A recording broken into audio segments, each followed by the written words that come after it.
আপনি আমার চ্যানেলে নতুন হলে ভিডিওটা সাবস্ক্রাইব করে বেল বাটনটি বাজিয়ে রাখবেন। ধন্যবাদ।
দেখি জাতীয় দুলাভাইকে একটু, আমাদের জাতীয় দুলাভাই না?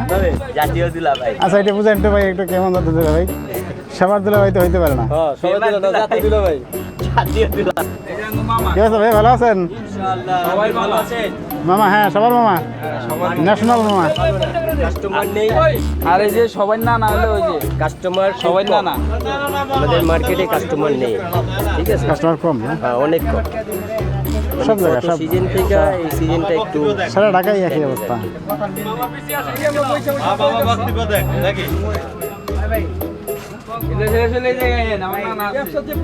এই সবার নানার একটা ভিডিও করি। নানা লাগে সবার নানা, সবার নানা একটা ভিডিও মানে কথা বলেন আপনি। সবার নানা কিভাবে হলেন? সবার নানা কিভাবে হলেন বলেন তো না? না না এখানে এটা সবার নানা আপনি? সবার নানা হয়তো কেউ মামা লাগে, কেউ দুলাভাই লাগে, কেউ হইতে পারে না। হ্যাঁ ব্রিটিশ না না সবার নানা না। হাসিনা হয়ে গেছে লাস্টে দেখা, কিন্তু সরকারে খাইতেছে। আরে মারে কোনো টিভি আছে ছেলে সব দোকানে ভরপুর মাল, কিন্তু কাস্টমার কম, খুবই কম। বাজারে তুলনামূলক একবারে কাস্টমার কম আছে মার্কেটে। সব দোকান যান মালে ভরপুর, কাস্টমার একটা দুটো হাজার যায়, খুচরা কাস্টমার, হোলসেল কাস্টমার নেই। আচ্ছা, ভালো আছেন ভাই? সব দোকানে মাল আছে। এটা তো মূলত হোলসেল মার্কেট তাই না? সব হোলসেল মাল। জানেন যে বান্ডিল সব বান্ডিল সব হোলসেল করে। হোলসেল মার্কেট, কিন্তু আসলে বেচাকেনা এই মুহূর্তেও যদি না হয় তাহলে কবে হবে? সিজন শেষ হয়ে যাচ্ছে, কিন্তু সব নতুন আপডেট সিজন, সব ঈদের কালেকশনের মাল এসে স্যাম্পল দিচ্ছে। এগুলো কেমন প্রাইস এক একটা? 1500, 1400, 1600 এই রেঞ্জে রেঞ্জ কম আছে। যারা খুচরা নিতে আসবে তারাও হবে? খুচরা দেই, খুচরা এক দুটো নিয়ে দেই, একটু একটু বেশি কম। বিরক্তি না দেই। কারণ যেগুলো দাম বেশি, এগুলো ক্যাটালগের এগুলো দাম বেশি। এগুলো মাস্টার কপি, এটা কত করে দাম? এটা হলো 2400, 2500 এরকম। এগুলো মাস্টার কপি 2400, 2500 টাকা। 1400 টাকা। এগুলো হলো সব কাজের মধ্যে, এগুলো সব মাস্টার কপি। দেখা আচ্ছা, কাস্টমার জানি ইনশাল্লাহ আসে, যারা যারা খুচরা কাস্টমার তারাও জানি আসে। তারাও আসে, তাদেরকে আমরা দিই। আচ্ছা, দোকানের নাম এফকে ফ্যাশন। এই মার্কেটের সব দোকানই পাইকারি হোলসেল সবই দেয়, তো কাস্টমার কম। এখন রমজান আজকে 16টা না? আজকে 16 রমজান, কিন্তু আসলে এখানে অনেক আগে থেকেই বেচাকেনার প্রচুর ভিড় থাকার কথা, এখনও ওরকম জমা নেই মার্কেট।